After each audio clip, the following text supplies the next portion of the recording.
नमस्कार। आज constitution day, संविधान दिवस पे आप सबका स्वागत है। जैसा आपको मालूम है कि संविधान दिवस को नेशनल लॉ डे भी बोला जाता है और आज के दिन ही 1949 यानी 1949 को कॉन्स्टिट्यूशन असेंबली ने इसको अडॉप्ट किया था कॉन्स्टिट्यूशन। तो जो हमारा प्रेम्बल है, हम भारत के लोग, उसी को लेके एक बड़ा खूबसूरत गाना जो है वो है। इससे पहले लेकिन मैं थोड़ा परिचय करा दूं। हमारे बीच मौजूद है विजय महाजन, सीईओ राजीव गांधी फाउंडेशन। हमारे बीच अंशु मालवीय जी हैं, कवि हैं। हमारे बीच में अनूप जी हैं और आप शिक्षा से जुड़े हुए हैं। तो हम शुरुआत करते हैं एक वीडियो से, ताकि थोड़ा सा हमें स्पिरिट भी पता चले कि कॉन्स्टिट्यूशन के प्रेम्बल में क्या स्पिरिट है। ये इस गाने में बड़ा, जिसे बोलते हैं, खूबसूरती से दिखाया गया है। और इस गाने के बारे में थोड़ा सा मैं बता दूं कि इसको विनय और चारुल ने बनाया है। loknath.in से ये मिला है गाना। चलिए देखते हैं। हमने कहा आजाद है अब, दिल की सुनेंगे यहाँ, राहें बनाए हम ही हमारी मंजिल चुनेंगे यहाँ। कोई न छोटा कोई बड़ा ना, मिलके चलेंगे यहाँ। अधिकार सबको जीने का हो, अधिकार सबको जीने का हो, सर ना झुकेंगे यहाँ। हम लोग the people, हम लोग we the people।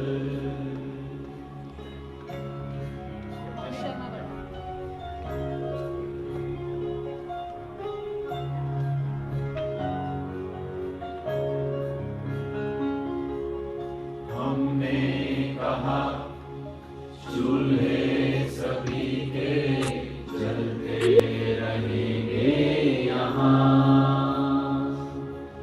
सबका जहाँ हर आशियाँ बसते रहेंगे यहाँ। खेतों लाखों निशान, अंगूठों के लाखों निशान, लड़ते न होंगे यहाँ। हम लोग वीर पीपल, हम लोग वीर पीपल।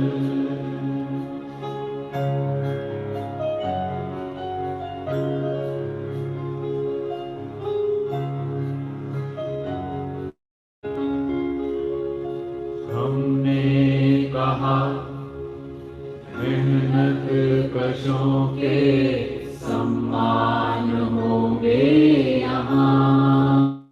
जंगल जमीन खाने नदी, लुटते न होंगे यहाँ। खेतों में आंसू नहीं, खेतों में आंसू नहीं, फसलें उगे यहाँ। हम लोग वीर पीपल, हम लोग वीर पीपल।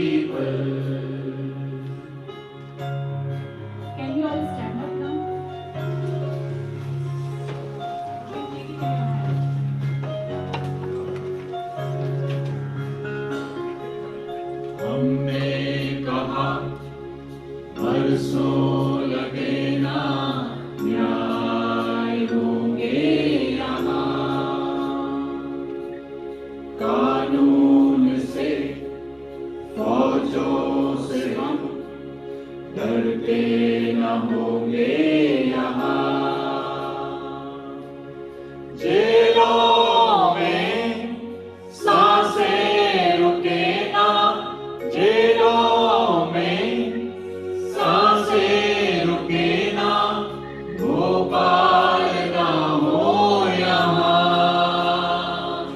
हम लोग वीर पीपल, हम लोग वीर पीपल।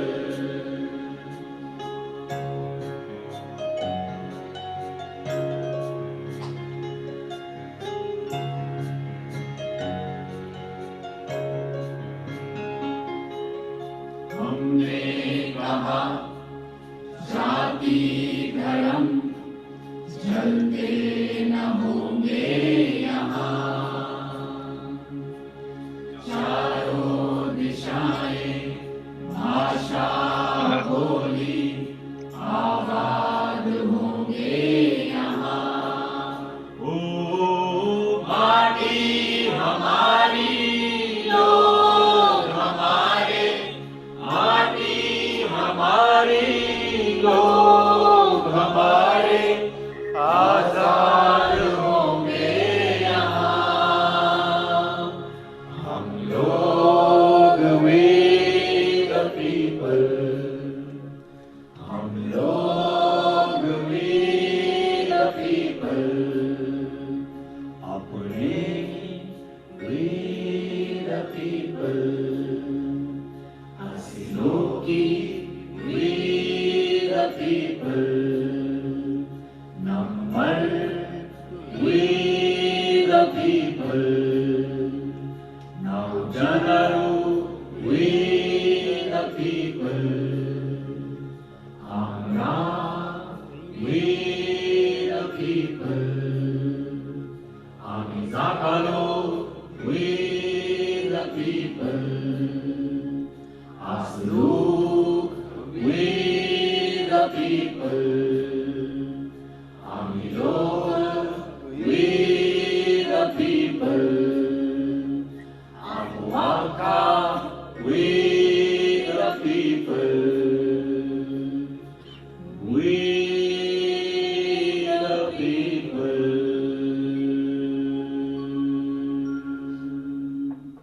तो अनूप बोलने के पहले मैं इनका परिचय अच्छी तरह से फिर से करा दूं। अनूप मौर्य जो हैं नवोदय विद्यालय बहराइच के से पास आउट किए और उसके बाद दिल्ली विश्वविद्यालय में पढ़े और फिर वहाँ से यंग इंडिया फेलोशिप में भी सिलेक्ट हुए, अशोका यूनिवर्सिटी में जो होता है।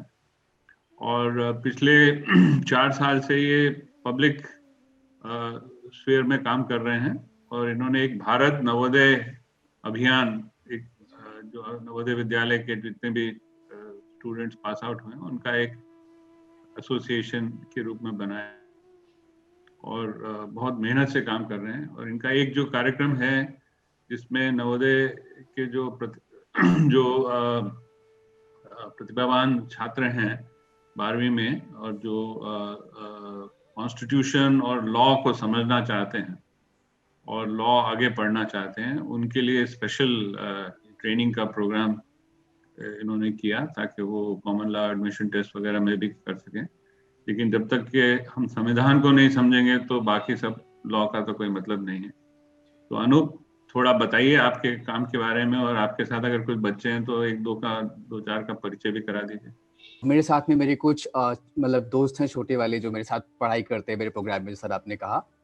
तो भारत नवोदय अभियान हम लोगों ने बनाया था एक इस ड्रीम के साथ में कि जो तमाम लोग पूरे देश से हर साल जाते हैं अलग अलग नवोदय स्कूल में पढ़ने के लिए, वो बाहर से निकलने के बाद में वो जो उनके अंदर फीलिंग है वापस करने की, गिव बैक करने की, पब्लिक स्पिरिटेडनेस जो उसको अवेक करे और नेशनल कॉजेस के लिए उसको हम लोग टैप करें।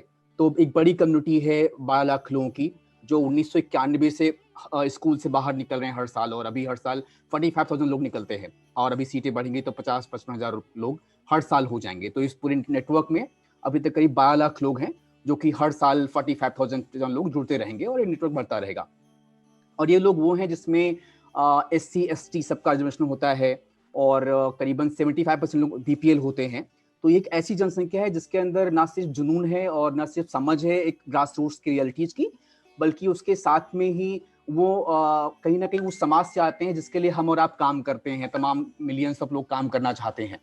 तो इन सब के को लेकर के ड्रीम था कि why not have all of them together, give them enough opportunities, वो अवसर, वो मौके मिले, वो प्लेटफॉर्म मिले जहाँ पे वो अपने अपनी जो समझ है, क्योंकि नवोदय में एजुकेशन बहुत पावरफुल होता है आजकल के जो स्थिति एजुकेशन में, उसमें बहुत मतलब एक तरह क्वालिटेटिव होता है एजुकेशन, होलिस्टिक होता है। तो हम लोग चाहते थे उनको हम यूटिलाइज करें उस एजुकेशन को और उस बैकग्राउंड के उनके नॉलेज को, समझ को, और उनको एक मौका दें राष्ट्रीय स्तर पे कुछ काम और कंट्रीब्यूट करने का। उस मकसद से बनाया था भारत नवोदय अभियान। और इसमें जुडिशरी, एग्जीक्यूटिव और इससे तमाम इन्फ्लुएंशियल जगह जो हैं, कानून की पढ़ाई, पॉलिटिक्स में काम करना, इन सब में काम करने के लिए तमाम स्कीम्स हम लोग शुरू करते हैं।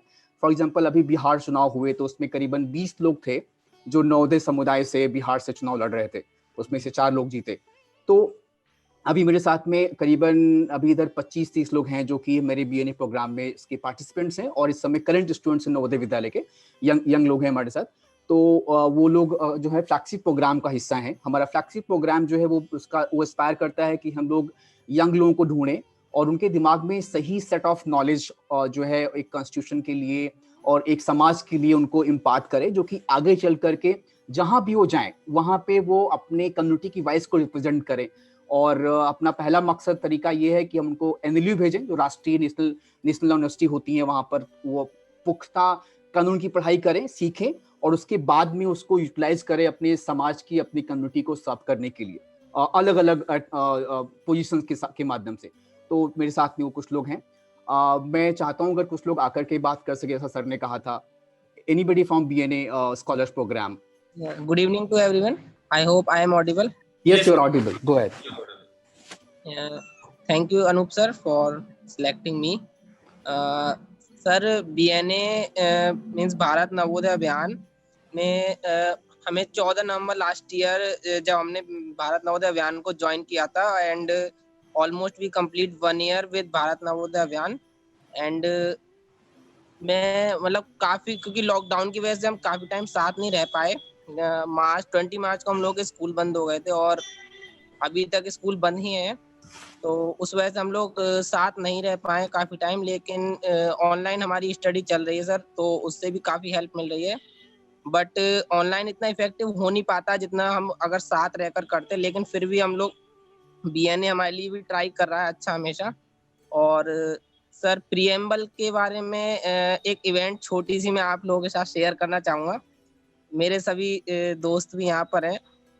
एक रात क्या हुआ था सर, मतलब एग्जाम टाइम था, तो हमारे बैच में से काफ़ी लोगों को प्रीएम्बल याद नहीं हो पाता था और मतलब वर्ड्स के मीनिंग भी क्लियर नहीं थे, भूल जाया करते थे।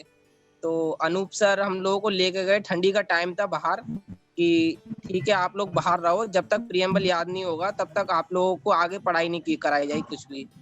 बट ठंडी भी काफ़ी थी। अनूप सर ने हम लोगों को एक रूम में किया कि ठीक है आप लोग रात भर प्रीएम्बल याद कीजिए, जब याद हो जाए तो बताना, मैं सुनूंगा सबसे। We are 35 student. फिर हम लोगों ने प्रीएम्बल याद किया। सर, यही थोड़ा बहुत इंट्रोडक्शन बीएनए के बारे में मेरी तरफ से। Thank you sir. तो ये जो प्रोग्राम है जिससे मैं जिसका हिस्सा है, it's not just about getting into NLU और पढ़ाई करना एंड ऑल। हम लोग समझते हैं कि ये लोग जो है वो आगे निकल करके they will become keepers of the constitution. तमाम जो मिलियंस लोग आज काम करते हैं संविधान में के काम में और लोगों के राइट्स के लिए काम करते हैं, वो प्रीएम्बल से और कॉन्स्टिट्यूशन से अपनी इंस्पिरेशन लेते हैं, प्रेरणा लेते हैं। तो ये लोग भी वही हैं जो कि आगे चल करके इसका इस्तेमाल करेंगे अपनी कानून की, संविधान की समझ को अपनी कम्युनिटीज को बेनिफिट करने के लिए। और इसी मकसद को पूरा कर पाए इसलिए हमने अलग अलग जिलों से 40 लोगों को लिया है। We have 40 people from different districts across India, and they have come together to be part of this 2-year residential program where they stay together, they share that camaraderie and learn from each other and go forward, having that strong sense of right and wrong, speaking up, conversing with the authorities, and delivering right set of opportunities for their brothers and sisters in the communities. So thank you for the opportunities for having me. And one more thing that RGF as an institution and personally Sri Vijay Mahajan sir have been very much interested and invested in the making of many of the things that we do. So it's an honor to kind of be here, and many of the faces I can see are familiar, and I have met Ansu sir, we're going to speak in some time. So very happy to have here and be with my kids here also. So looking forward to learning a lot from you. Thank you. थोड़ा हम आगे बढ़ते हैं। अभी हम संविधान की जो एक पुस्तक का डिजाइन कैसे बना, ये बड़ा एक एक्साइटिंग है कि उस डिजाइन में क्या क्या खूबसूरती है, या उस डिजाइन किताब को कैसे डिजाइन किया गया जो हमारा पहला कॉन्स्टिट्यूशन बना। तो उस पे दीपक ने एक छोटा सा वीडियो बनाया है, पहले वो वीडियो देखते हैं फिर उस पर थोड़ा बात करेंगे। और इस किताब की खूबसूरती है कि बहुत सारे कलाकारों ने इसमें हिस्सा लिया। आज़ादी मिलते ही देश को चलाने के लिए संविधान बनाने की दिशा में काम शुरू कर दिया गया। BN राव द्वारा किए गए संविधान के ड्राफ्ट पर विचार विमर्श करने के लिए संविधान सभा द्वारा 29 अगस्त 1947 को एक संकल्प पारित करके ड्राफ्टिंग कमेटी का गठन किया गया तथा इसके अध्यक्ष के रूप में डॉक्टर भीमराव अंबेडकर को चुना गया। 9 दिसंबर 1946 को संविधान सभा की पहली बैठक नई दिल्ली स्थित काउंसिल चैम्बर के पुस्तकालय भवन में हुई। सभा के सबसे बुजुर्ग सदस्य डॉक्टर सच्चिदानंद सिन्हा को सभा का अस्थायी अध्यक्ष चुना गया। संविधान सभा में ब्रिटिश प्रांतों के 296 प्रतिनिधियों का विभाजन सांप्रदायिक आधार पर किया गया, जिनमें 213 सामान्य, 79 मुसलमान तथा 4 सिख थे। संविधान सभा के सदस्यों में अनुसूचित जनजाति के सदस्यों की संख्या 33 और महिला सदस्यों की संख्या 12 थी। 11 दिसंबर 1946 को डॉक्टर राजेंद्र प्रसाद संविधान सभा के स्थायी अध्यक्ष निर्वाचित हुए। संविधान सभा की कार्यवाही 13 दिसंबर 1946 को जवाहरलाल नेहरू द्वारा पेश किए गए उद्देश्य प्रस्ताव के साथ शुरू हुई। कई सारे देश थे जो भारत से बहुत पहले आज़ाद हो गए थे, उन्होंने अपना संविधान बना लिया था। कई देश ऐसे थे जिनके यहाँ लोकतांत्रिक प्रक्रिया लागू थी। ऐसे में संविधान निर्माताओं ने भारत के संविधान को लिखने में कई देशों के संविधान की सहायता ली। जिन देशों की सहायता ली गई वो थे संयुक्त राज्य America, Britain, Ireland, Australia, Germany, Canada, दक्षिण अफ्रीका, सोवियत संघ, जापान और फ्रांस। संविधान सभा की अंतिम बैठक 24 जनवरी 1950 को हुई और उसी दिन डॉक्टर राजेंद्र प्रसाद को भारत का प्रथम राष्ट्रपति चुना गया। भारतीय संविधान को बनने में 2 साल 11 महीने 18 दिन लगे। इसे 26 नवंबर 1949 को पूरा कर राष्ट्र को समर्पित किया गया। गणतंत्र भारत में 26 जनवरी 1950 से संविधान को अमल में लाया गया। भारत का संविधान पूरे विश्व का सबसे बड़ा लिखा गया संविधान है।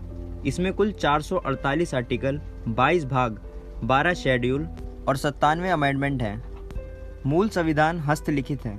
इसे हिंदी और अंग्रेजी दोनों भाषाओं में हाथ से लिखा गया, जिसमें शांति निकेतन के कलाकार व्यवहार राम मनोहर सिन्हा और नंदलाल बोस ने हर एक पेज को विशिष्ट रूप से सजाया है। संविधान का प्रारूप तैयार करने वाले संविधान सभा के प्रत्येक सदस्य ने संविधान की 2 प्रतियों पर हस्ताक्षर किए, एक हिंदी में और दूसरी अंग्रेजी में। भारतीय संविधान की पहली प्रति को कैलीग्राफी के जरिए तैयार किया गया था। इसे दिल्ली निवासी प्रेम बिहारी रायजादा ने तैयार किया।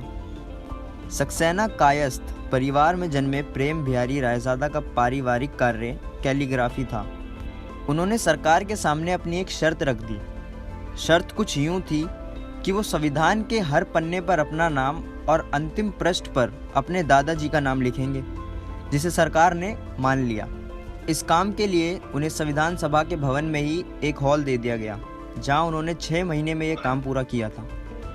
कई चित्रों को भी संविधान में संजोया गया, जैसे लक्ष्मीबाई और टीपू सुल्तान, नटराज का चित्र, भगवान बुद्ध, कृष्ण और अर्जुन, गंगा मैया और भागीरथ आदि। अशोक स्तंभ को मुख्य पृष्ठ पर बनाया गया। संविधान सभा जब भारतीय संविधान को अंतिम रूप दे रही थी, उसके मसौदे पर बहस कर रही थी, उस दौरान संविधान बनाने वालों को इस बात की भी चिंता थी कि भारतीय संविधान ऐसा हो जो भारतीय सभ्यता संस्कृति से जुड़ा हुआ दिखे। जिस तरह जड़ के बिना कोई विशाल पेड़ नहीं टिक सकता, उसी तरह संस्कृति से जुड़े बिना भारतीय संविधान भी स्थायी नहीं रह सकता।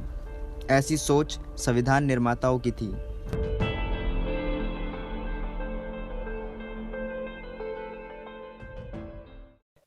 तो दीपक की इस वीडियो के बाद हमें ये आइडिया लगा कि कैसे संविधान की किताब जो पुस्तक बनी उसको कैसे डिजाइन किया गया, कैसे उसमें कहाँ कहाँ से वो इंस्पायर होकर किताब बनी। अब जो एक इंटरेस्टिंग बात है हमारे संविधान में कि हमारे संविधान ने पहले दिन से ही महिलाओं को वोट का अधिकार दिया, और उस जमाने में बहुत सारे देशों में महिलाओं को वोट का अधिकार नहीं था, क्योंकि संविधान के बनने में भी महिलाओं की एक बहुत महत्वपूर्ण भूमिका रही थी। तो इसी पे एक वीडियो बनाई है अंजलि ने, भारतीय संविधान में महिलाओं की भूमिका। इसमें हम वीडियो में हमें ये भी पता चलेगा कि उस भूमिका में उनके क्या क्या योगदान रहे, कैसे कैसे कंट्रीब्यूशन रहे, और संविधान की इस पूरे जो बनाने की प्रक्रिया में किस तरह के उनके कंट्रीब्यूशन थे। तो भारत का ये जो संविधान बना था इसमें महिलाओं का भी बहुत योगदान था। वो उस बॉडी में भी महिलाएं थी, और लगातार उनके अपने बहुत इंपॉर्टेंट इनपुट्स भी आते रहे वो पूरे संविधान के बनने की इस प्रक्रिया में। ये बहुत गर्व की बात थी कि एक ऐसा संविधान जिसमें महिलाओं को भी एक बराबर का दर्जा न सिर्फ दिया गया, बल्कि बहुत सारे ऐसे विषयों में भी सोचा गया जो बहुत एक आजाद भारत के लिए बहुत जरूरी वो सारे सब्जेक्ट थे।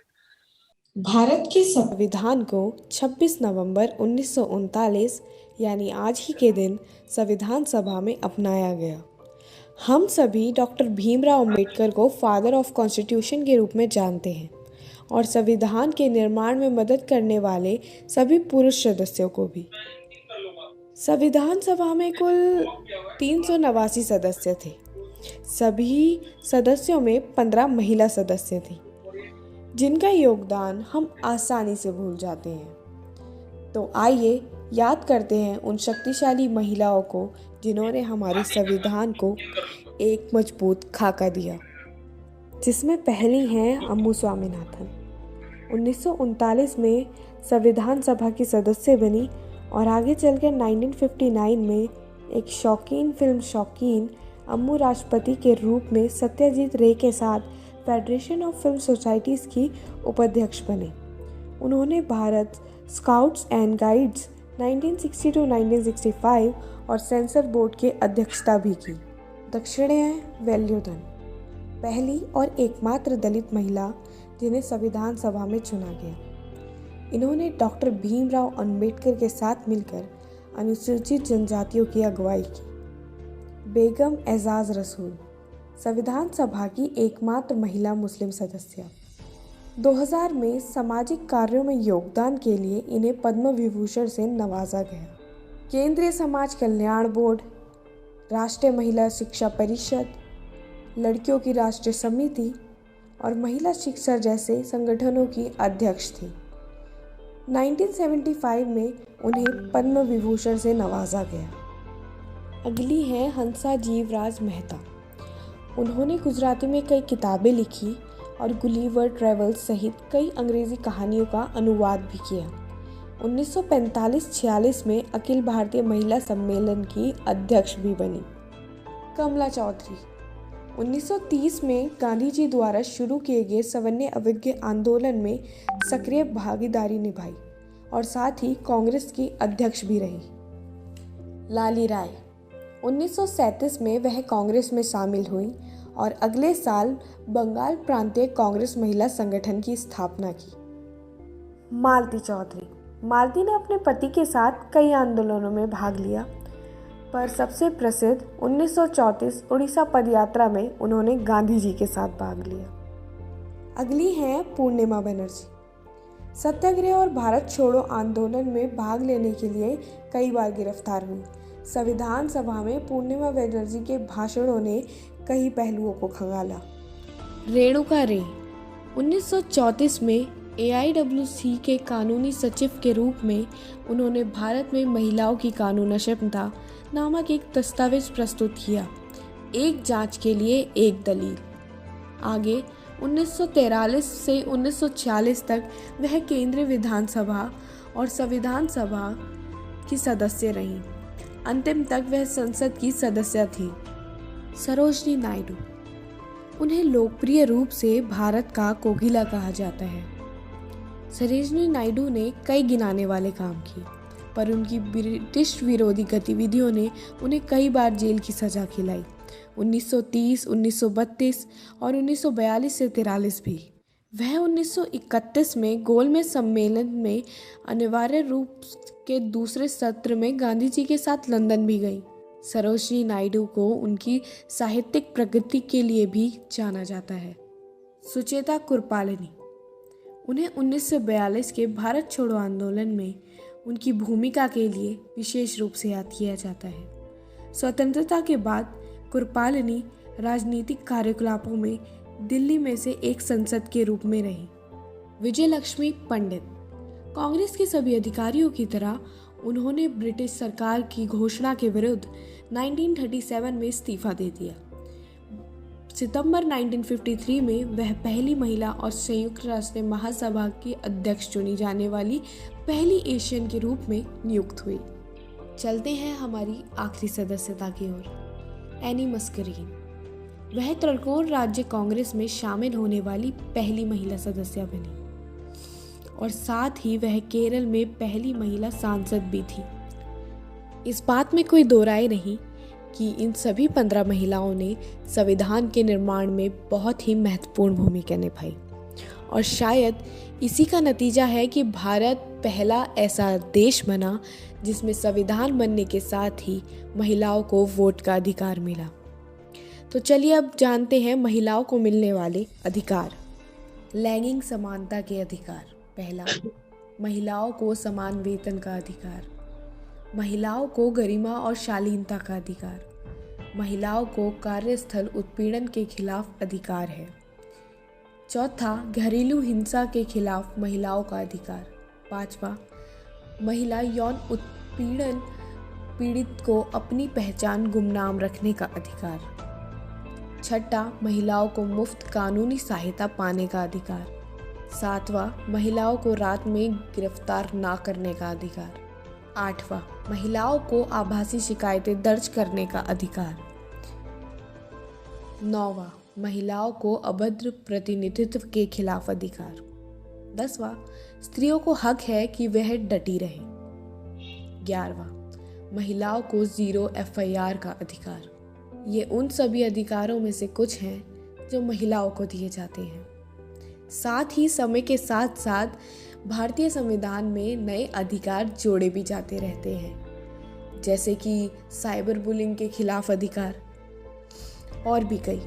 भारत में हमेशा से महिलाओं को उनके अधिकार और समानता दिलाने की पूरी कोशिश की जाती है। जैसे कि जब भारत आज़ाद हुआ, सबसे पहले तिरंगा फहराया महिलाओं ने, जो कि एक गर्व की बात है, हाँ, हम सभी के लिए।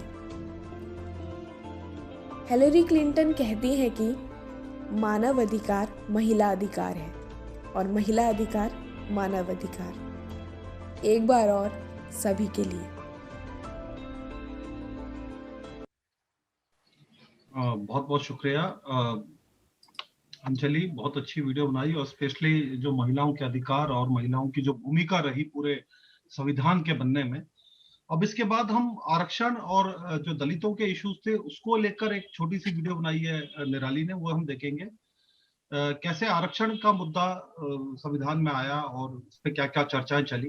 तो देखते हैं निराली का वीडियो। भीमराव अंबेडकर और गांधी जी के बीच यरवदा सेंट्रल जेल में 24 दिसंबर 1932 को पुनः समझौता हुआ था। अंबेडकर ने गांधी जी की बात मानी और दोनों ने पुनः समझौते पर साइन किए। तो इस तरह दलितों की चुनाव की बात खत्म हुई। दिसंबर 1946 संविधान सभा के बनते ही 1 महीने के अंदर सबसे पहले जो कमेटियां बनी थी उनमें से डिप्रेस क्लासेस और माइनॉरिटी की भी कमेटी थी, जिसमें पूरे 72 लोग थे। 5000 साल से चली आ रही छूत अछूत की घृणित प्रथा को हमारे संविधान ने निकाल दिया। जिनकी छाया पड़ना भी पाप माना जाता था, वही लोग आज बढ़ चढ़कर नया भारत बना रहे थे। इनमें से सबसे आगे थे डॉक्टर भीमराव अंबेडकर, श्री जगजीवन राम, मुनि स्वामी पिल्लई जैसे अनेक लोग। 27 अगस्त को सरदार पटेल ने अल्पसंख्याधिकारों को रिपोर्ट पेश की। सभा खत्म होने के बाद KM मुंशी ने भीमराव अंबेडकर से कहा कि आप संविधान से आरक्षण की बात हटा दो। मैं ही नहीं, सरदार पटेल भी यही चाहते हैं कि आरक्षण की बात हटा दी जाए। डॉक्टर भीमराव अंबेडकर को यह बात बुरी लगी। उन्होंने ड्राफ्टिंग कमेटी से इस्तीफा देने को कहा। उस दिन से अंबेडकर जी ने संविधान का मसौदा बनाना बंद कर दिया। यह भी संदेशा भेज दिया कि वे लॉ मिनिस्टर के पद से इस्तीफा देंगे। ऐसे गुणी, मेहनती और जिम्मेदार इंसान के जाने की आशंका से खलबली मच जाना लाजमी था। सरदार पटेल ने उन्हें समझाया कि कांग्रेस क्या, पूरे भारत में दूसरा कोई नहीं है जो हमारे संविधान को आकार दे सके। खुद बापू भी यही कहते थे और सरदार पटेल ने अंबेडकर जी को इस्तीफा देने से मना किया और उनकी आरक्षण की बात को संविधान में रखा। तो इस तरह अंबेडकर भी रहे और SC ST को दिए गए आरक्षण भी। कई दूसरों ने अनुसूचित जातियां और जनजातियों के दायरे को बढ़ाने की बात भी सामने रखी और समाज के उन हिस्सों की बात भी की जिन्हें हम आज अन्य पिछली जातियों को OBC के नाम से जानते हैं। इस तरह डॉक्टर भीमराव अंबेडकर ने संविधान बनाना दोबारा शुरू किया।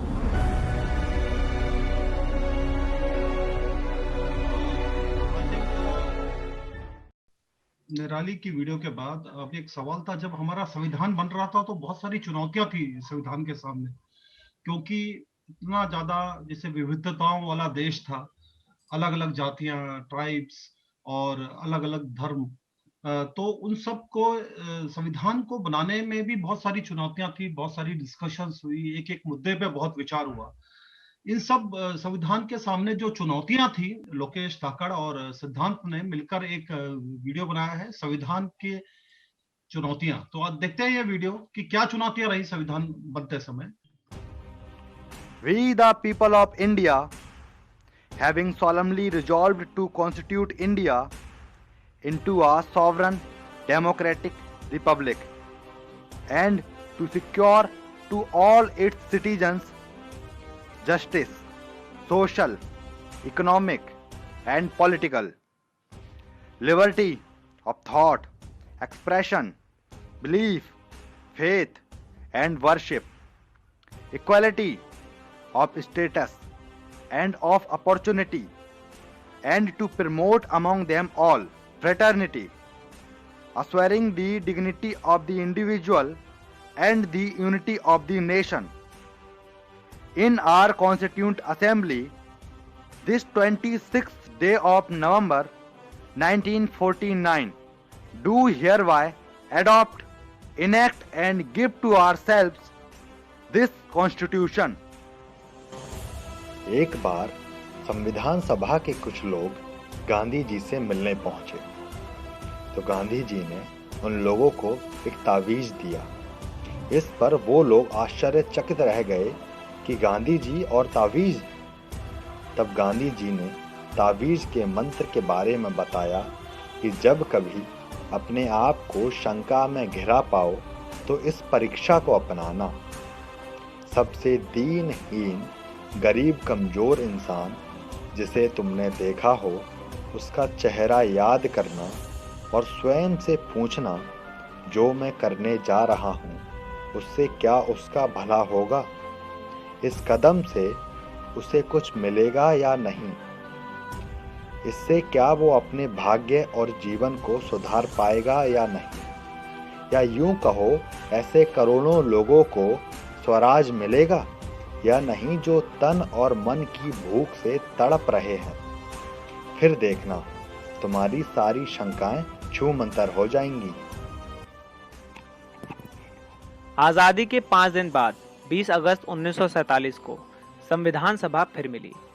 इसी सेशन में संविधान को लिखित रूप देने के लिए कार्य शुरू किया गया और तय पाया गया संविधान सभा के constitutional adviser sir Benegal Narsing Rau, जो पूरी दुनिया में संविधान के महान विद्वान माने जाते थे, सभा में पेश प्रस्तावों और कमेटी की रिपोर्ट्स के आधार पर संविधान का एक मसौदा तैयार करेंगे और इस ड्राफ्ट की समीक्षा या स्क्रूटनी करने के लिए 7 सदस्यों की एक कमेटी नियुक्त की जाएगी। वो थे Alladi Krishna Iyer, N Gopalaswami Ayyangar, doctor Bhimrao Ambedkar, KM Munshi, Syed Mohammad Saadulla, BN Mitter, DP Khaitan. Drafting committee के अध्यक्ष चुने गए डॉक्टर भीमराव अंबेडकर। अब उन्हीं को तय करना था कि भारत के बाशिंदों के बुनियाद हक क्या होंगे, कितने होंगे और कैसे होंगे। संविधान सभा ने आज़ादी और बंटवारे से पहले ही 1947 में एक समिति बनाई थी, जो पहली बार 27 फरवरी को मिली। इस समिति का काम था सही भारत के बाशिंदों के राइट्स यानी हक क्या होने चाहिए, इस पे विचार विमर्श और सुझाव। इसमें समिति में कई सुझावों को माना गया, कई को इनकार कर दिया गया। भारत के सभी नागरिकों को कहीं आने जाने, रहने बसने, जायदाद खरीदने और नौकरी काम व्यवसाय करने की पूरी आज़ादी होगी। भाषा को लेके भी चर्चा हुई, पर इससे फंडामेंटल राइट्स में नहीं लिया गया।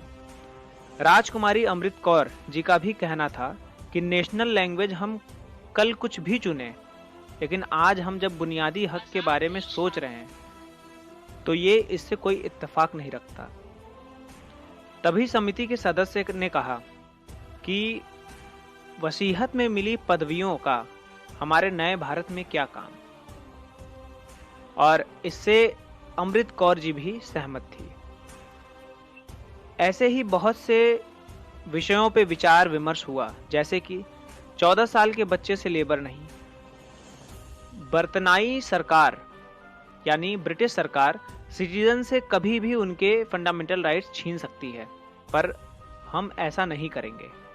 और तो और गिरफ्तारी के 24 घंटे के अंदर अंदर सही कानूनी मदद और सही सुनवाई का हक हमें हर नागरिक को देना ही होगा, वरना कोई फर्क नहीं होगा आजाद और गुलाम भारत में। Adult universal suffrage must be guaranteed by Constitution. Elections should be free, secret and periodical. चुनाव के लिए एक अलग आजाद समिति का गठन किया जाएगा। वोटिंग राइट्स सभी वयस्कों को दिया जाएगा, अब वो किसी रिलीजन, कास्ट, जेंडर, क्लास या रीजन से हो। यूं एक एक कर बराबरी, आज़ादी, सांस्कृतिक और शिक्षा और शोषण के विरुद्ध और संवैधानिक सुरक्षा के अधिकार हर नागरिक के अधिकारों में जुटते चले गए। क्या होना चाहिए के साथ ये भी तय किया गया कि क्या क्या नहीं होना चाहिए। फ्रीडम ऑफ एक्सप्रेशन को लेके भी बहुत चर्चा हुई कि इंसान वहाँ तक फ्री है जब तक उसके एक्सप्रेशन से कोई और किसी भी प्रकार का वायलेंस ना हो, और उसके कई अनुच्छेदों के बारे में विद्वतापूर्ण चर्चा हुई। बोलने और एक्सप्रेशन में अंतर भी सरदार वल्लभ भाई पटेल द्वारा बताया गया। फ्रीडम ऑफ प्रेस के बारे में भी चर्चा हुई और डॉक्टर भीमराव अंबेडकर ने डिबेट को खत्म करते हुए कहा, भारत के ही नागरिक हैं तो उनके लिए भी फंडामेंटल राइट्स समान ही होंगे। 150 से भी ज़्यादा लोग कुछ न कुछ बदलना चाहते थे, फंडामेंटल राइट्स और कुछ न कुछ ऐड करना चाहते थे। तो संविधान सभा में ऐसा कई सुझाव आए जो जुड़े और कुछ लोगों को करारा जवाब भी मिला। जैसे इकोनॉमिकल फंडामेंटल राइट्स को जोड़ने की बात की गई। शब्द अछूत और अस्पृश्यता पे कई आवाजें उठी। तो जैसा कि हम जानते हैं कि जो देश है एक धर्मनिरपेक्ष देश है, सभी धर्मों को अभिव्यक्ति की या अपने धर्म को मनाने की आजादी है। तो शाहीन ने एक छोटा सा वीडियो बनाया है, कितने ख्वाब एक धर्मनिरपेक्ष राष्ट्र की यात्रा। तो देखते हैं ये वीडियो कि कैसे भारत को धर्मनिरपेक्ष बनाने की जो एक कोशिश की गई शुरू से ही उस स्ट्रगल पे।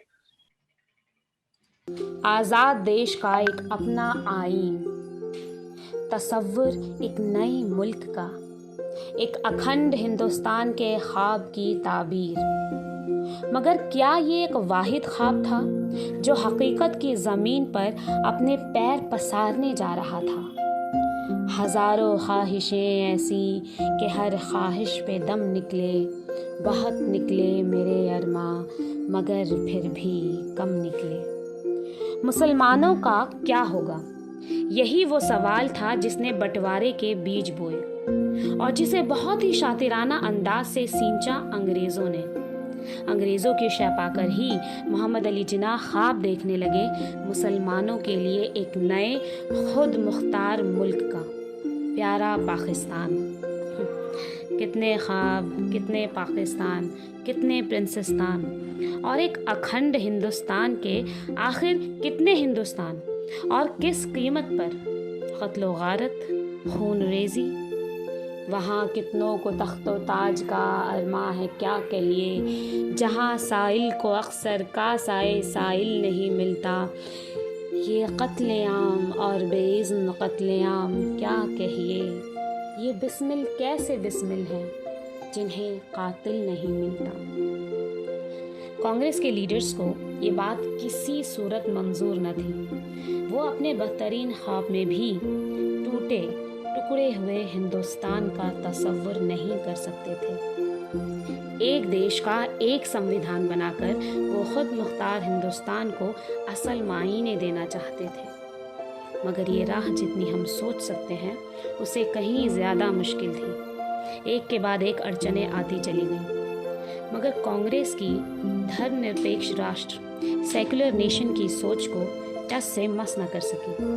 जिन्ना हिंदुस्तान के मुसलमानों के लिए एक अलग संविधान चाहते थे और कांग्रेस के लीडर्स अखंड भारत के मुस्तकबिल का ख्वाब लिए चल रहे थे, यानी एक साझा संविधान जिसमें सभी सबसे दीनहीन, गरीब, कमज़ोर इंसान का भला हो सके, वो अपने भाग्य, अपने जीवन को सुधार सके और ऐसे करोड़ों को स्वराज मिल सके। गांधी और अंबेडकर के दरमियान तमाम इख्तिलाफात होने के बावजूद भी गांधी को अंबेडकर सबसे सक्षम लगे। तमाम इख्तिलाफात, अड़चनों, तूफ़ानों से जूझते संभलते तकरीबन 3 साल की मेहनत के बाद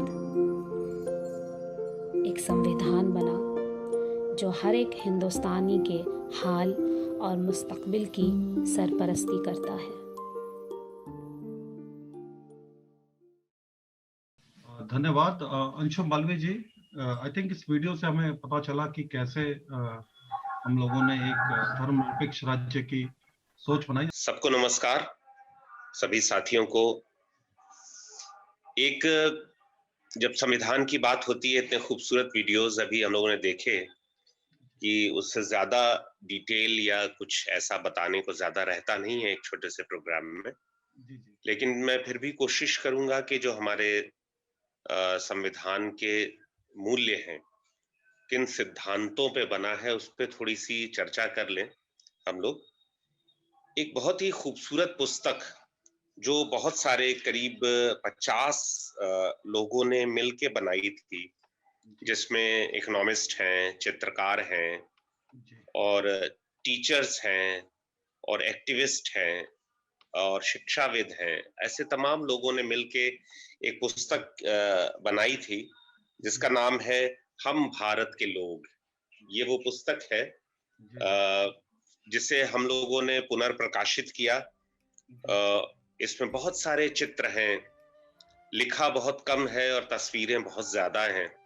जी, यही वो पुस्तक है, हम भारत के लोग, संविधान की कल्पना का भारत। तो इस पे बात करते हुए हम लोग भारत के संविधान का बनना, उसको हम लोग समझ सकते हैं। भारत, आप पृष्ठ बढ़ाते जाएं। मैं जी, तो ये पृष्ठ बड़ी एक खूबसूरत बात कहता है कि वो ये बताता है कि हम भारत के लोग से मतलब क्या है। इतने तरह के धर्मों के लोग, इतने तरह की जातियों, बोलियों, भाषाओं, इलाकों के लोग, इतना सारा पेशा करने वाले, इतने भांति भांति के जीवन शैलियों से, संस्कृतियों से, तहजीबों से जुड़े हुए लोग, ये सब लोग मिलके भारत के लोग हैं। भारत के लोग सिर्फ ऐसा नहीं है कि भारत की कोई टेरिटरी है, कोई जमीन है, कोई इलाका है सिर्फ। भारत एक इलाका भी है और भारत एक संस्कृति भी है और भारत एक के लोग जो हैं वो भारत हैं। और ये अगर हम लोग देखें तो जो जब डिस्कवरी ऑफ इंडिया जहां से शुरू होती है, तो जवाहरलाल नेहरू भारत के पहले प्रधानमंत्री जिन्होंने ये पुस्तक लिखी थी, और भारत को जानने के लिए इस पुस्तक को पढ़ना बहुत जरूरी है। वो ये यहीं से सवाल उठाते हैं कि ये भारत माता कौन है? क्या कोई तस्वीर है? क्या कोई कल्पना है? ये भारत माता दरअसल इस भारत की जो जमीन है, इस भारत के जो लोग हैं, वो दरअसल भारत माता हैं, वही उसका हिस्सा है। तो इस तरह से ये पुस्तक भी भारत के बारे में, उसके लोगों के बारे में बात करती है। और जब संविधान की हम बात करते हैं तो वो भारत के लोगों का संविधान है, लोगों का बनाया हुआ। तो इस पुस्तक के अगले पृष्ठों में है कि इतने सारे लोग जो भारत में रहते हैं, उनके साथ ये उनके लिए ये किताब है, उनके द्वारा बनाई हुई किताब है।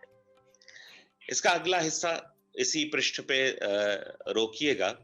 ये बहुत खूबसूरती से इसका एक तस्वुर किया गया है। आपने जो वीडियोस अभी बनाए गए उसमें देखा होगा कि भारत का संविधान, वो ये तो ठीक बात है कि 3 साल में लिखा गया, 300 के लोग लगभग थे, 3 साल में लिखा गया।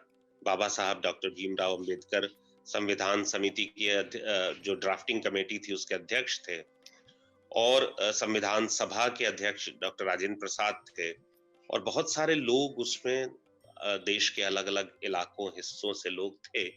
लेकिन दरअसल देखा जाए तो ये संविधान 3 साल में नहीं बना है। ये संविधान बना है हमारे 200 साल के एक बहुत बड़ी जद्दोजहद से। अगर हम उसको देखें तो भारत में जो आजादी का आंदोलन है, वो मुख्य रूप से 2 धाराएं हैं उसमें। हालांकि दोनों आपस में मिलती भी हैं, दोनों आपस में टकराती भी हैं, दोनों आपस में संवाद भी करती हैं।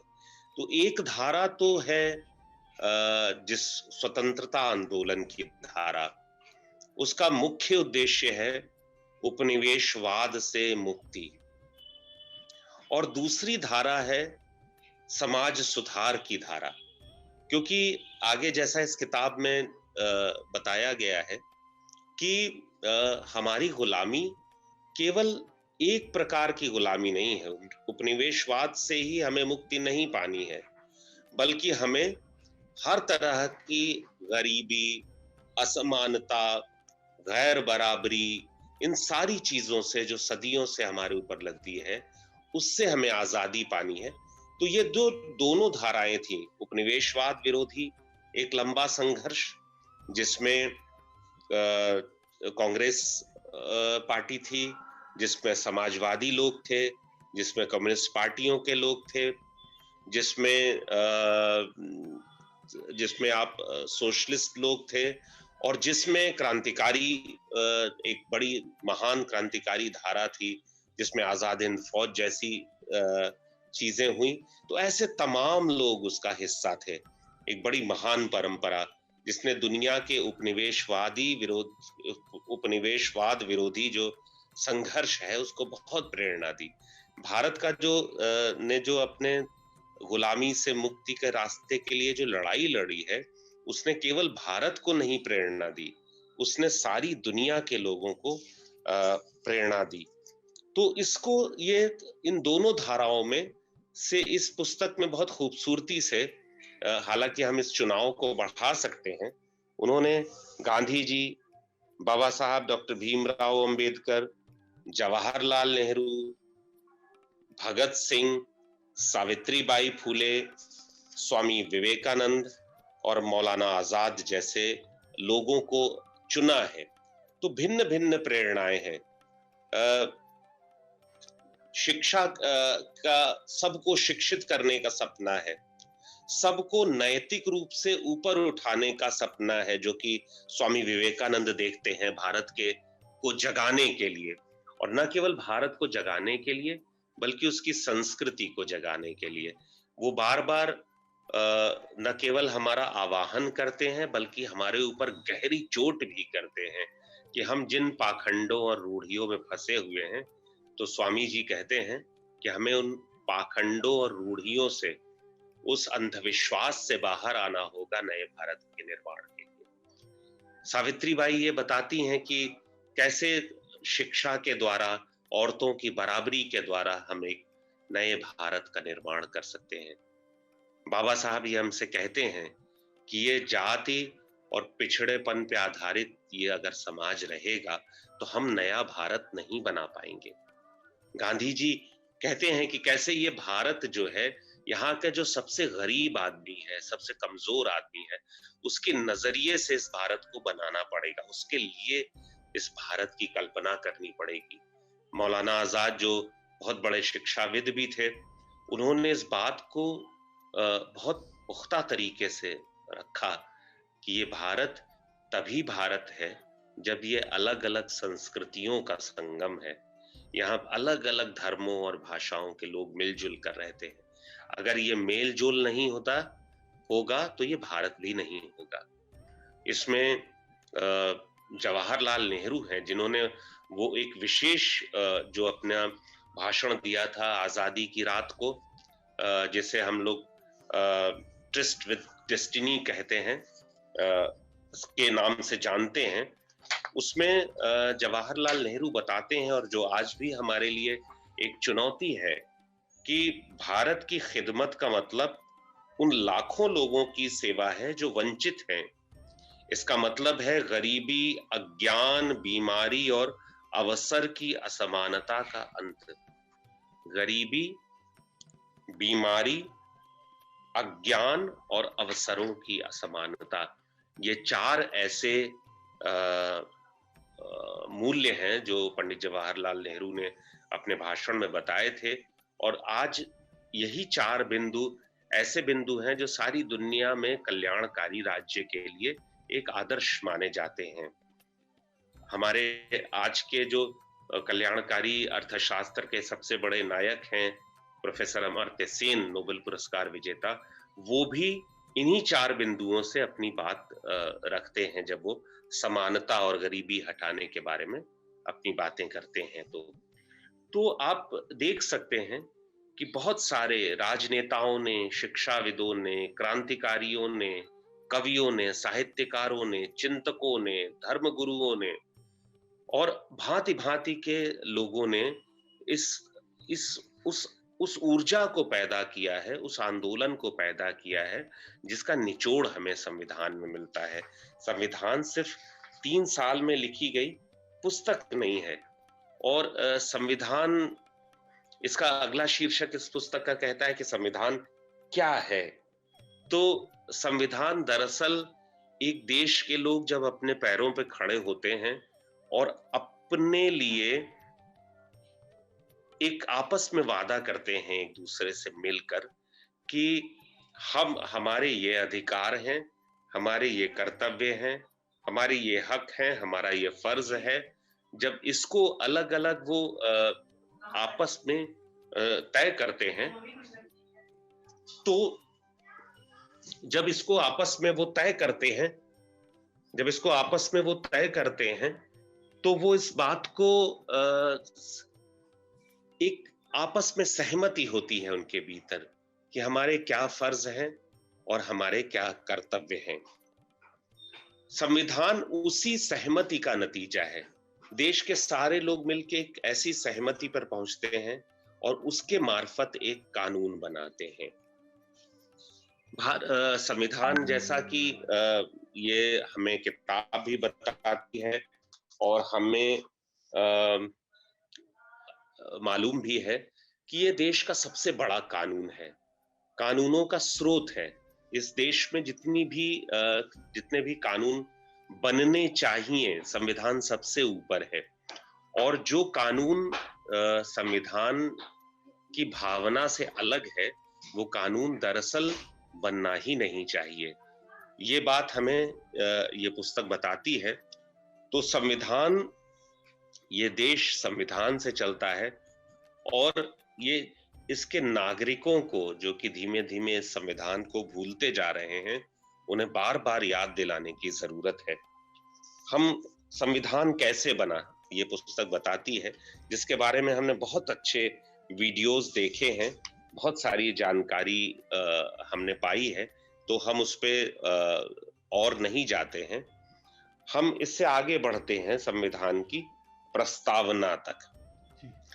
संविधान की प्रस्तावना जो है वो संविधान की प्रस्तावना वो इस किताब का की आत्मा जो है वो इसकी प्रस्तावना है। उसके मूलभूत सिद्धांत इस प्रस्तावना में है। संविधान कितना बड़ा है, अभी साथियों ने बताया, दुनिया का सबसे बड़ा संविधान है, सबसे बड़ा लिखित संविधान है दुनिया का। बहुत सारे आर्टिकल्स हैं, बहुत सारे अनुच्छेद हैं, बहुत सारे इसके हिस्से हैं, लेकिन इसकी आत्मा दरअसल इसके 3 हिस्सों में निवास करती है और बाकी सारी किताब उसी आत्मा का रिफ्लेक्शन है, आप समझ लीजिए। एक तो प्रस्तावना है, दूसरा है मूलभूत अधिकारों वाला भाग, और तीसरा है हमारे जो राज्य के नीति निर्देशक तत्व हैं। ये 3 चीजें अगर हम पढ़ते हैं तो हम जान पाते हैं कि जो हमारे स्वतंत्रता आंदोलन के सेनानियों ने, जो समाज सुधारकों ने जिस भारत का सपना देखा था, जो उनके लिए आइडिया ऑफ इंडिया था, वो क्या कहता है। तो हम जो प्रस्तावना में स्पष्ट तौर पर लिखा गया है, हम भारत के लोग भारत को एक संपूर्ण प्रभुत्व संपन्न समाजवादी पंथ निरपेक्ष लोकतंत्रात्मक गणराज्य बनाने के लिए तथा उसके समस्त नागरिकों को सामाजिक, आर्थिक और राजनीतिक न्याय, विचार, अभिव्यक्ति, विश्वास, धर्म और उपासना की स्वतंत्रता, प्रतिष्ठा और अवसर की समता प्राप्त कराने के लिए तथा उन सब में व्यक्ति की गरिमा और राष्ट्र की एकता और अखंडता सुनिश्चित कराने वाली बंधुता बढ़ाने के लिए दृढ़ संकल्प होकर अपनी संविधान सभा में आज तारीख 26 नवंबर 1949 एतद द्वारा इस संविधान को अंगीकृत, अधिनियमित और आत्मार्पित करते हैं। तो ये प्रस्तावना में ये कुछ शब्द दिए हुए हैं। अगर हम इन शब्दों को देखें तो हमें पूरा भारत की संकल्पना क्या है, जिसे आइडिया ऑफ इंडिया कहा जाता है, भारत कैसा बनेगा, इसका जो सपना देखा गया था वो क्या है। तो इसको देखते हैं हम। प्रभुत्व संपन्न। प्रभुत्व संपन्न से क्या मतलब है? हम क्या किसी के ऊपर राज्य करने वाले हैं? किसी के ऊपर प्रभुता स्थापित करने वाले हैं? क्या किसी को दबाने वाले हैं? नहीं।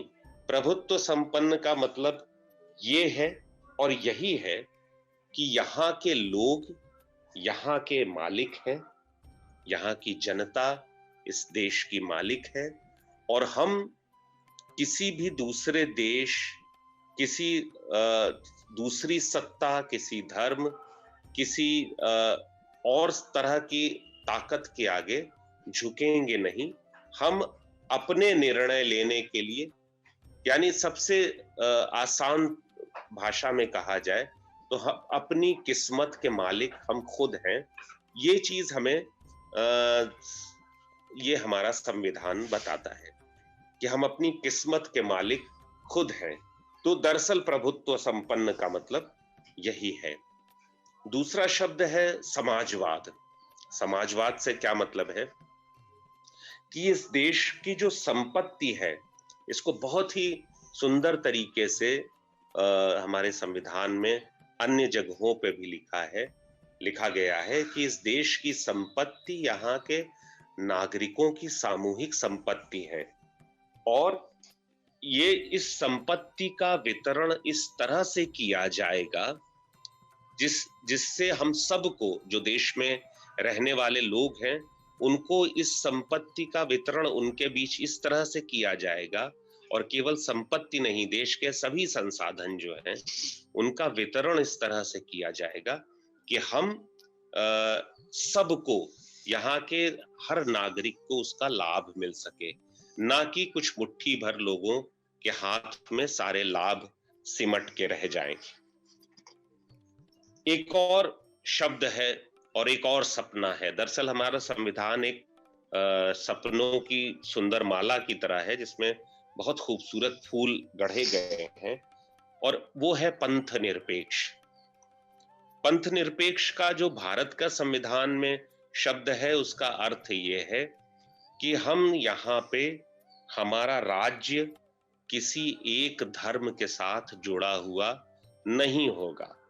जैसा कि हमारे बाबा साहब ने, गांधी जी ने, पंडित जवाहरलाल नेहरू ने, मौलाना आजाद ने, इन सारे लोगों ने बार बार, और बाकी हर तरह के कट्टरपंथी जो संस्थाएं थी, उनसे उनका संघर्ष इस बात पे था कि वो साफ तौर पे ये कहते थे कि भारत किसी धर्म का राष्ट्र नहीं हो सकता, भारत यहाँ के लोगों का राष्ट्र होगा, जो चाहे जिस जाति के हों, जिस धर्म के हों, जिस इलाके, भाषा, बोली, प्रांत के हों, लेकिन किसी धर्म की प्रभुता नहीं होगी। और दूसरी बात, यहाँ पे हर इंसान को, जो भारत का नागरिक है, उसे अपनी मर्जी का धर्म चुनने, उसका पालन करने और उसके हिसाब से अपने जीवन के फैसले लेने का हक होगा। तो पंथ निरपेक्षता से ये मतलब है। और हम आज देख रहे हैं कि हमारा देश में ये जो सारे स्वप्न हैं, हमारे संविधान के जो सारे सपने हैं, आज सब पे बहुत खतरा मंडरा रहा है। तो आज संविधान को बार बार याद करना, बार बार पढ़ना सिर्फ इसलिए जरूरी नहीं है कि एक पुस्तक है, देश का सबसे बड़ा कानून है, उसको पढ़ा जाए, बल्कि इसमें ऐसी जरूरी बातें हैं जो हमें इसलिए जाननी चाहिए कि अगर अपने देश की रक्षा की जानी है, अगर इसके ऊपर जो हमले हो रहे हैं, इसके ऊपर जो इसकी प्रभुता पे जो हमले हो रहे हैं, इसके समाजवादी चरित्र पे जो हमले हो रहे हैं, इसकी धर्म निरपेक्षता या पंथ निरपेक्षता पे जो हमले हो रहे हैं, उसको हम लोग कैसे रोकें। और अगर हम लोग याद कर पाए कि ये संविधान केवल एक कानून नहीं है, ये हमारे भारत के निर्माण का प्रतीक है, ये हमारी आजादी की लड़ाई का पुरस्कार है जो हमें मिला हुआ है, तो हम शायद अपने इन मूल्यों की रक्षा जरूर कर पाएंगे। तो इस तरह हम देखते हैं कि जब इन तीनों शब्दों से हम आगे बढ़ते हैं, तो एक और शब्द हमें मिलता है, ये भी प्रस्तावना का शब्द है। इस किताब की खूबसूरती इस बात में है कि इसने एक एक शब्द को लेके थोड़ी थोड़ी बातें की हैं और हमें इस पे सोचने पे मजबूर किया है कि हम आगे कैसे अपने देश का निर्माण करेंगे। एक शब्द है न्याय। न्याय सिर्फ अदालतों में नहीं हो सकता है, न्याय सिर्फ कानून का नाम नहीं है, न्याय किसी एक तरह से शोषण से मुक्ति का नाम नहीं है, बल्कि हर तरह के आर्थिक, राजनीतिक, सामाजिक, सांस्कृतिक, लैंगिक, हर तरह के शोषण से मुक्ति जब होती है, तभी न्याय की स्थापना होती है, तभी इंसाफ मिलता है। तो ये इंसाफ जो है, जो महान जर्मन कवि ब्रेख्त ने कहा था कि इंसाफ लोगों की रोटी है और उसे किसी एक दिन नहीं बल्कि रोज रोज लोगों को मिलनी चाहिए। तो ऐसा ही संविधान भी हमारा संविधान भी यही बात करता है कि न्याय जो है वो लोगों की रोज रोज की जरूरत है और जिंदगी के हर हिस्से में जरूरत है। वो केवल एक अदालती न्याय की बात नहीं कर रहे हैं कि वो किसी दिन किसी कानून से हमें न्याय मिलेगा, बल्कि हर स्तर पे हमें समानता और शोषण से मुक्ति जब मिलेगी तभी हमें न्याय मिलेगा। एक और शब्द आता है, ये हम लोग बहुत ज्यादा सुनते हैं, आजादी या स्वतंत्रता, और अब तो हमारे विज्ञापनों में आजादी और स्वतंत्रता शब्द ऐसे इस्तेमाल किए जाते हैं कि अब वो तो डैंड्रफ से आजादी और इस तरह के ऐसे जगहों पे शब्दों का इस्तेमाल किया जाता है। तो दरअसल लोग इसके असली मतलबों को भूल गए हैं। लेकिन आजादी का मतलब है कि अपने हिसाब से जीने की स्वतंत्रता, अपना हिसाब यानी आप अपनी जिंदगी को कैसे बनाना चाहते हैं, अपनी जिंदगी से संबंधित कैसा निर्णय लेना चाहते हैं, कैसे फैसले लेना चाहते हैं, उसकी आजादी। और ऐसी आजादी जिसमें दूसरे किसी की आजादी में बाधा न पैदा हो रही हो, ऐसी आजादी जिसमें आप खुद तो अपनी आजादी को महसूस कर पाए लेकिन दूसरे की आजादी न छीने, ऐसी आजादी। और ऐसी आजादी जिसमें भारत में जितने भांति भांति के लोग रहते हैं सब उस आजादी को महसूस कर सके। ये आजादी मुट्ठी भर लोगों की, किसी एक जाति की, किसी एक संप्रदाय की, किसी एक जेंडर की, किसी एक इलाके के लोगों की आजादी नहीं है। तो हर स्तर पे जब ये समानता होगी तभी असली आजादी मिल सकती है। इससे उनका मतलब ये है। और अवसर की समानता, समता, जो समता है उसको इस किताब में फिर से डिफाइन किया गया है, जिसे मैंने शुरू में बताया कि ये फ्रेज पंडित जवाहरलाल नेहरू ने अपने उस भाषण में इस्तेमाल किया था, जिसमें वो कहते हैं गरीबी, बीमारी, अज्ञानता और अवसरों की असमानता से मुक्ति। तो मुक्ति दरअसल ये है, मुक्ति या आजादी या स्वतंत्रता दरअसल ये है जिसमें हम गरीबी से मुक्त हो पाएं, जिसमें हम बीमारी से मुक्त हो पाएं, जिसमें हम अज्ञान से मुक्त हो पाएं और जिसमें हम अवसरों की असमानता से मुक्त हो पाएं। तो जब ये पुस्तक समता के बारे में बात कह रही है, हमारे जो संविधान के प्रस्तावना में समता शब्द है, तो इसका मतलब है अवसरों की समता। सबके पास अपनी जिंदगी को अपने व्यक्तित्व के हिसाब से, अपनी मर्जी के हिसाब से अपनी जिंदगी को हम कैसा बना सकते हैं, इसकी समानता होनी चाहिए। और बंधुता, एक और शब्द है बंधुता, यानी जितने सारे लोग हैं सब महसूस करें कि वो एक दूसरे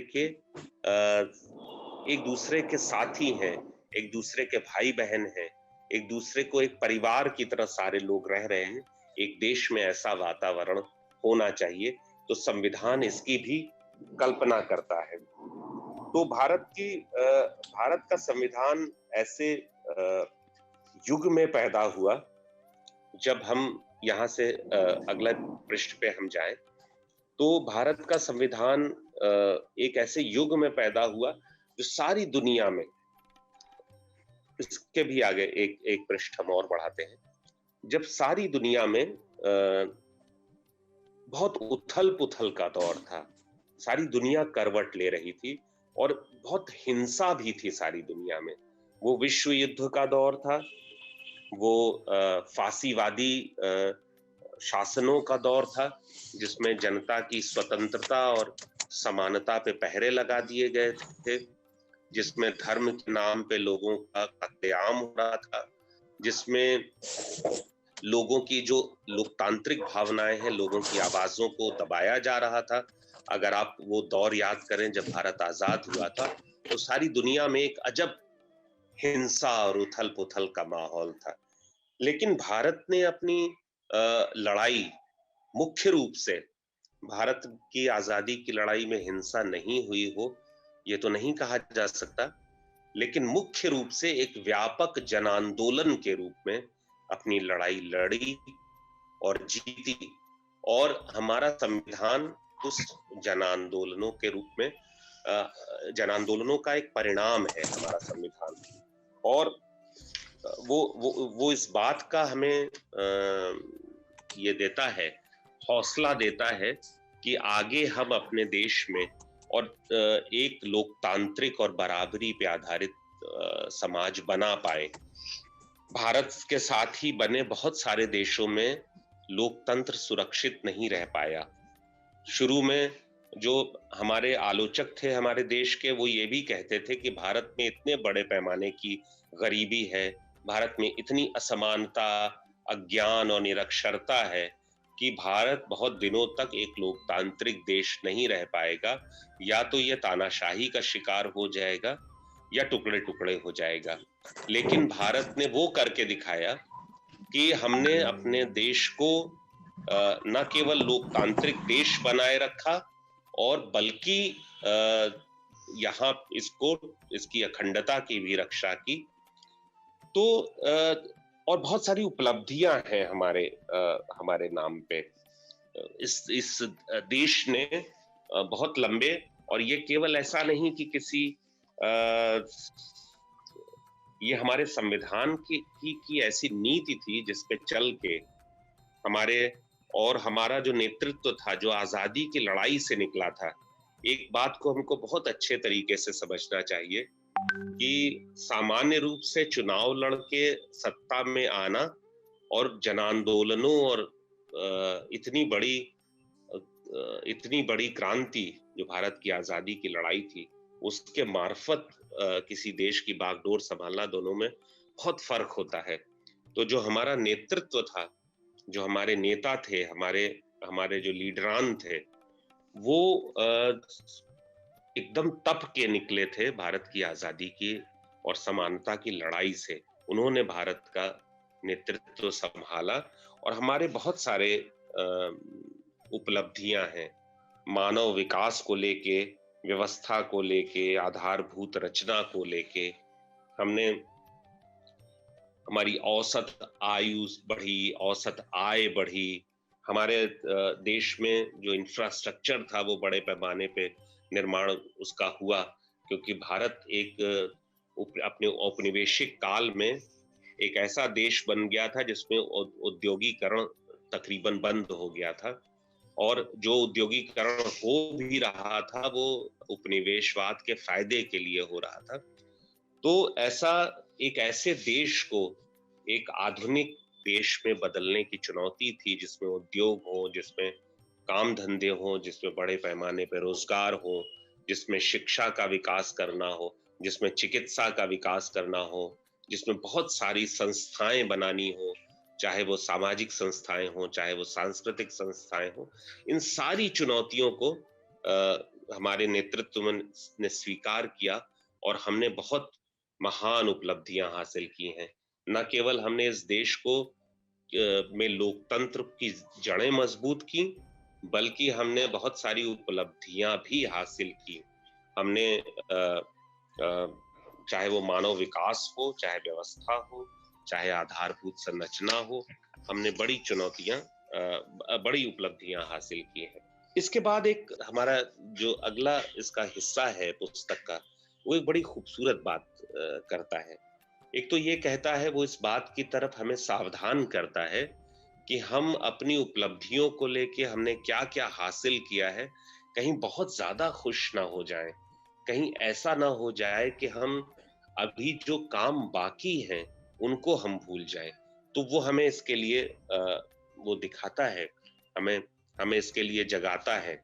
अगर हम बहुत ज्यादा ख्वाब में चले गए हों तो ये पुस्तक हमें जगाती है कि आज भी देश में बड़े पैमाने की गरीबी है, आज भी महिलाओं के साथ अत्याचार हो रहे हैं, आज भी जातीय स्तर पे उत्पीड़न हो रहे हैं, आज भी धर्म और की स्वतंत्रता लोग इस्तेमाल नहीं कर पा रहे हैं, धार्मिक अल्पसंख्यकों पर अत्याचार हो रहे हैं। तो हमारे सामने बहुत बड़े पैमाने की चुनौती है।